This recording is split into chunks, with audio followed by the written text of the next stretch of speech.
अस्सलाम वालेकुम बच्चों। हम first year chapter number 2 study कर रहे थे।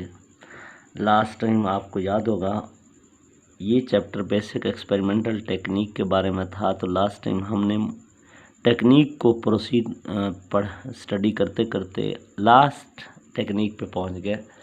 फर्स्ट ऑफ ऑल हमने फिल्ट्रेशन को डिस्कस किया था, फिर क्रिस्टलाइजेशन की स्टडी की थी बेटा, फिर हमने सब्लिमेशन को स्टडी किया, सॉल्वेंट एक्सट्रैक्शन को स्टडी किया। आज लास्ट टेक्निक चैप्टर नंबर 2 की, दैट इज़ अबाउट क्रोमेटोग्राफी। आपके लिए फिर एक नया टॉपिक आया बेटा, गौर से सुनते रहिएगा। ये टॉपिक भी ऑलमोस्ट उस वक्त समझ आएगा जब हम ये लेक्चर पूरा कंप्लीट कर लेंगे। आपने तवज्जो देनी है कि हम कैसे इसको समझेंगे।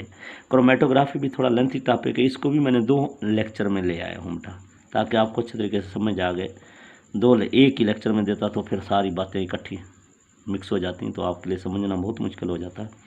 इसलिए हम इसको 2 लेक्चर में लेके आए हैं, पार्ट 1 और पार्ट 2। पहली बात करते हैं इंट्रोडक्शंस की, फिर उसकी एग्जाम्पल को अगले लेक्चर में बयान करेंगे। मेरे प्यारे बच्चे, अगर आप गौर करें तो क्रोमेटोग्राफी भी एक टेक्निक है।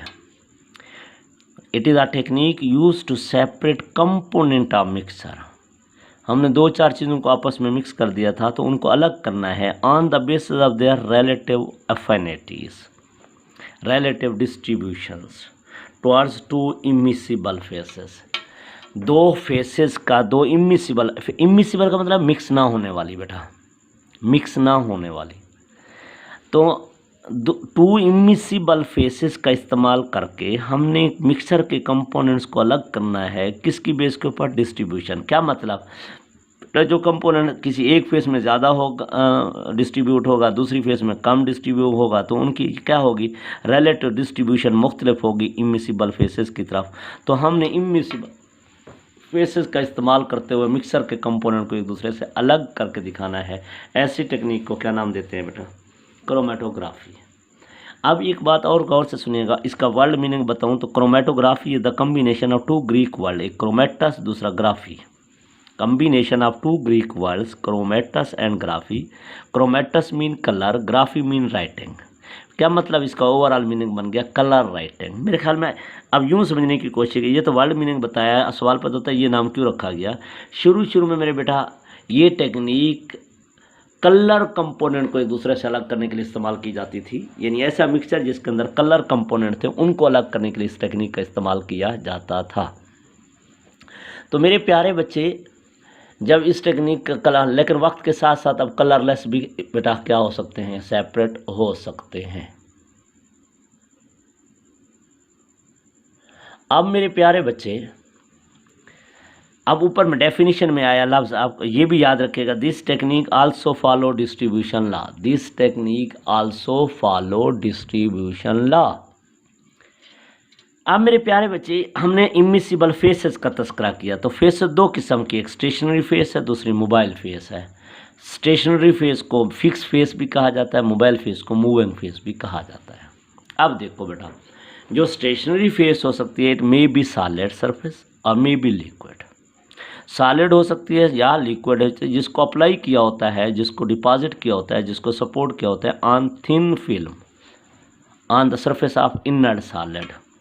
यानी हमारे पास कोई सॉलिड पड़ा है, इनर्ट है, नॉन रिएक्टिव है, उसके ऊपर एक लेप चढ़ा देते हैं। किसका? सॉलिड का या लिक्विड का, जो मूव नहीं कर सकती, उसी सॉलिड के ऊपर फिक्स हो जाती है। तो ये क्या कहलाएगी? Stationary phase. It may be solid, may be liquid, supported, जिसको लगाया गया एज ए थिन फिल्म, बारीक लेयर बनाई हुई है, किसके ऊपर? Surface of inert solids. अब मेरे प्यारे बच्चे, उसकी एग्जांपल क्या दे सकते हैं? It may B alumina, may be silica gel, may be charcoal, may be filter paper, may be acetone, may be water, may be ethyl alcohol. इनमें से कोई भी यूज़ कर सकते हैं एज ए स्टेशनरी फेस। अब देखो यहाँ पे अगर गौर करें, यहाँ से एसीटोन की बात करूँ, वाटर की, ये 3 एग्जांपल लिक्विड्स की हैं। Alumina, charcoal, animal silica gel, filter paper, ये सॉलिड है। तो हमने कहा था सॉलिड भी हो सकती हैं या लिक्विड फेसेस भी हो सकती हैं। अब मेरे प्यारे बच्चे, मोबाइल फेज या moving phase, it may be liquid और गैस, मे बी लिक्विड और gas. It always flow over the surface of stationary phase. ये हमेशा स्टेशनरी फेस की सरफेस के ऊपर फ्लो करती है। क्या क्या हो सकती हैं बेटा? ऊपर मैंने कहा लिक्विड भी हो सकती है, गैस। अगर लिक्विड की बात करें एसीटोन है, इथाइल अल्कोहल है, वाटर है, बेंजीन है। गैसेस की बात करते हो तो हाइड्रोजन गैस यूज़ कर सकते हैं, नाइट्रोजन गैस यूज़ कर सकते हैं। ये क्या है बेटा? मोबाइल फेसेस हैं। अब क्रोमेटोग्राफी की बात करें तो डिस्ट्रीब्यूशन ऑफ कंपोनेंट जो है, अब mixture between two immiscible faces is govern by distribution law. ये भी ध्यान में रखिएगा, डिस्ट्रीब्यूशन कोएफिशिएंट को फॉलो करती है। मैंने आपसे कहा था सॉल्वेंट एक्सट्रैक्शन भी डिस्ट्रीब्यूशन लॉ को फॉलो करती है, क्रोमेटोग्राफी भी उसी के एक एप्लीकेशंस है। तो मेरे बेटा distribution of component of mixture between two immiscible faces followed by distribution coefficient. अब डिस्ट्रीब्यूशन कोएफिशिएंट क्या है?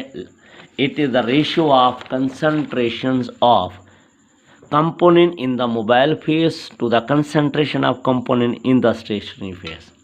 Distribution coefficient क्या है बेटा? It is the ratio of concentration of component in the mobile phase to the concentration of component in the stationary phase. अब बेटा जो value of के, हम वैल्यू अगर कंसंट्रेशन की वैल्यू पुट करके आंसर निकालें, वैल्यू ऑफ के स्मॉल भी आ सकता है, वैल्यू ऑफ के लार्ज भी आ सकती है। अगर वैल्यू ऑफ के स्मॉल आती है तो याद रखिएगा component is mostly present in the stationary phase. अगर वैल्यू स्मॉल कब आएगी? जब डिनोमिनेटर ज़्यादा होगा, नोमिनेटर की वैल्यू कम होगी तो के की वैल्यू कम हो जाएगी। जब के की वैल्यू कम होगी तो इसका मतलब कंपोनेंट ज़्यादातर किस में मौजूद है? स्टेशनरी फेज में। जो ही उसके ऊपर लिक्विड फेज मोबाइल फेज गुजर रही है तो वो मोबाइल फेज के साथ ट्रैवल नहीं कर रहा, बल्कि किसके ऊपर फिक्स हुआ खड़ा है? स्टेशनरी फेज को। ऐसा कंपोनेंट जो स्टेशनरी फेज के साथ फिक्स हो, मोबाइल फेज जब उसके ऊपर गुजरे उसके साथ ट्रैवल ज़्यादा ना करे, तो वो क्या है बेटा? बता रहा है कि कंपोनेंट स्टेशनरी फेज से ज़्यादा अफिनिटी रखता है। तो कंपोनेंट जिसकी वैल्यू लार्ज होगी तो इसको मतलब component mostly in the mobile phase and passes over the stationary phase quickly. जो ही मोबाइल फेज ऊपर ट्रैवल करेगी स्टेशनरी फेज के ऊपर, तो कंपोनेंट भी मोबाइल फेज के साथ ट्रैवल करेगा जल्दी जल्दी, क्विकली, रैपिडली। वो स्टेशनरी फेज में फिक्स नहीं रहेगा। तो लार्ज वैल्यू का पता है कि वो कंपोनेंट किससे ज़्यादा अफिनिटी रखता है? मोबाइल फेज के साथ। अगर स्मॉल वैल्यू आती है के की तो इसका मतलब कंपोनेंट ज़्यादा अफिनिटी स्टेशनरी फेज के साथ रखता है। बेटा types of chromatography on the base of stationary phase. अब ये स्टेशनरी फेज, मोबाइल फेज, आगे एक्सपेरिमेंट पढ़ाऊंगा ना, एग्जांपल सॉल्व करूंगा तो उसके लिए आपको बहुत अच्छे तरीके से समझ आ जाएगी कि किस स्टेशनरी फेज या मोबाइल फेज सर किनको कह रहे थे। बेटा on the base of stationary phase हमारे पास एक एडजॉर्प्शन क्रोमेटोग्राफी होती है और एक पार्टीशन क्रोमेटोग्राफी होती है। दो किस्म की क्रोमेटोग्राफी हैं, एडजॉर्प्शन एंड पार्टीशन क्रोमेटोग्राफी। अब मेरे बच्चे पहली बात एडजॉर्प्शन पे बात करें। आपको मैंने कहा था स्टेशनरी फेज सॉलिड भी हो सकती है या लिक्विड। ऐसी क्रोमेटोग्राफी जिसमें स्टेशनरी फेज सॉलिड होगी वो एडजॉर्प्शन क्रोमेटोग्राफी कहलाएगी। ऐसी क्रोमेटोग्राफी जिसमें स्टेशनरी फेज लिक्विड होगी वो क्या कहलाएगी बेटा? Partition chromatography. जिसमें सॉलिड होगी वो एडजॉर्प्शन, जिसमें लिक्विड होगी वो। अब बेटा in this type substance leave, यानी component of mixture leave the mobile phase and become absorb over the surface of solid stationary phase. इस क्रोमेटोग्राफी के अंदर कंपोनेंट मोबाइल फेज को छोड़ देगा और किसकी सरफेस पे जज्ब हो जाएगा? स्टेशनरी फेज के। किसके अंदर? एडजॉर्प्शन का। उसकी एग्जांपल क्या दे सकते हो बेटा? Column chromatography, thin layer chromatography. अगर ये बुक में एग्जांपल वगैरह नहीं दी हुई, मैंने लिख दी है अगर याद रखना चाहो। अच्छा स्टेशनरी फेज जिसमें लिक्विड होगी वो क्या कहलाएगा? पार्टीशन। अब आप समझ गए होंगे in this chromatography substance being separated, जिसको हम अलग कर रहे हैं, are distributed throughout the both stationary phase and mobile phase. बेटा इस क्रोमेटोग्राफी के अंदर जिस कंपोनेंट को हम अलग करना चाह रहे हैं वो अपने आप को डिस्ट्रीब्यूट करेगा स्टेशनरी फेज में भी और मोबाइल फेज के अंदर भी। किस क्रोमेटोग्राफी में? पार्टीशन क्रोमेटोग्राफी की। इसकी एग्जांपल क्या दे सकते हो? Paper chromatography, gas liquid chromatography के नाम दे सकते हो। Gas liquid chromatography, paper chromatography. तो ऐसी क्रोमेटोग्राफी जिसमें स्टेशनरी फेज सॉलिड होगी वो क्या कहलाएगा बेटा? ऐसी क्रोमेटोग्राफी जिसमें स्टेशनरी फेज सॉलिड होगी वो एडजॉर्प्शन होगी और इस टाइप के अंदर कंपोनेंट मोबाइल फेज को छोड़ देगा और किसकी सरफेस पे जज्ब हो जाएगा? स्टेशनरी फेज पे। जबकि पार्टीशन क्रोमेटोग्राफी के अंदर स्टेशनरी फेज लिक्विड होनी है और जिस कंपोनेंट को हम अलग कर रहे हैं वो अपने आप को डिस्ट्रीब्यूट करेगा दोनों फेसेस के अंदर, स्टेशनरी फेज में भी और मोबाइल फेज में भी। तो ये क्या होगा बेटा? पेपर क्रोमेटोग्राफी या गैस लिक्विड क्रोमेटोग्राफी। ये छोटा सा इंट्रोडक्शन था। अब यूजेज ऑफ क्रोमेटोग्राफी में हम क्या लिख सकते हैं मेरे बेटा? यूजेज ऑफ क्रोमेटोग्राफी में हम कह सकते हैं this is the useful technique in the organic synthesis for separation. हम ऑर्गेनिक कंपाउंड को तैयार करते हैं ना, उसको कहते हैं ऑर्गेनिक सिंथेसिस। उनको अलग करने के लिए separation, isolation and purification of product. This technique is very useful in the organic synthesis for separation, isolation and purification. It is also equally important in the quantitative as well as qualitative analysis. माशाल्लाह इसी chapter का पहला lecture हमारा qualitative quantitative पे था, तो ये भी बेटा क्वालिटेटिव और क्वांटिटेटिव एनालिसिस के अंदर में भी इन्वॉल्व होती है। It is also use to check the purity of substance. इस टेक्निक के जरिए हम सब्सटेंस की प्योरिटी चेक कर सकते हैं कि वो प्योर है या इम्प्योर है।